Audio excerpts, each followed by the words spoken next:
what an appendectomy is and a tonsillectomy. How about a frenectomy? If it sounds like the removal or alteration of some kind of tissue, you're on target. This video explains how a frenectomy may resolve certain conditions in the mouth that can lead to trouble. A frenum is a small fold of skin or membrane that connects more movable parts of the oral cavity, like the lips, cheeks, or tongue, to the more stationary jaw and gums. The frenum under your tongue is called the lingual frenum. When the lingual frenum is too large, it may impair the patient's speech and restrict the movement of the tongue.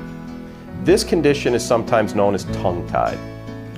The labial frenum is located between the two front teeth. It connects the upper lip to the maxilla or upper jaw. When this frenum is too large, it may interfere with the orthodontist's ability to move the teeth into alignment.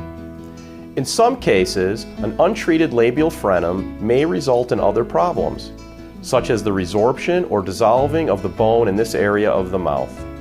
Many times, an orthodontist will refer a patient to the oral and maxillofacial surgeon for removal of the labial frenum. Where a frenum is left between teeth, it may be impossible to bring the teeth together. Sometimes, the bone between these teeth can actually fail to form or dissolve away. The most common frenectomy recommended by an orthodontist involves removing the extra tissue between the upper two front teeth. The removal of the labial frenum may allow the closure of a gap between these teeth. In the lower jaw, removal of an excess lingual frenum allows normal tongue mobility. If left untreated, restricted tongue function can cause adverse changes in tooth position, jaw development, and sometimes in speech. Before the surgery, I couldn't really move my tongue very well, and the piece of skin under my tongue was pulling too tight on it. When the orthodontic patient comes to the oral and maxillofacial surgery office for a consultation before a frenectomy procedure, the surgeon takes a history, conducts a physical examination, and reviews any pertinent radiographs. The procedure is explained and an appointment for surgery is scheduled. For surgery, it's very important that the mouth be clean.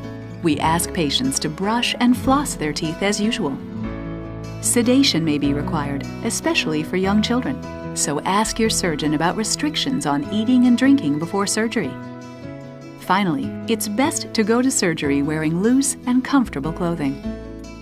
They cut away the skin, a little bit of the skin underneath my tongue that was pulling it back. It worked out very well. Now I can move my tongue a lot more, and I can get pieces of food that might get stuck in my teeth. The prime outcome is a balanced environment for the developing teeth and jaws. This balanced, soft tissue environment supports not only the establishment of proper tooth and jaw position during treatment, but helps us maintain these changes long-term. For more information about a frenectomy, talk to your orthodontist or your oral and maxillofacial surgeon.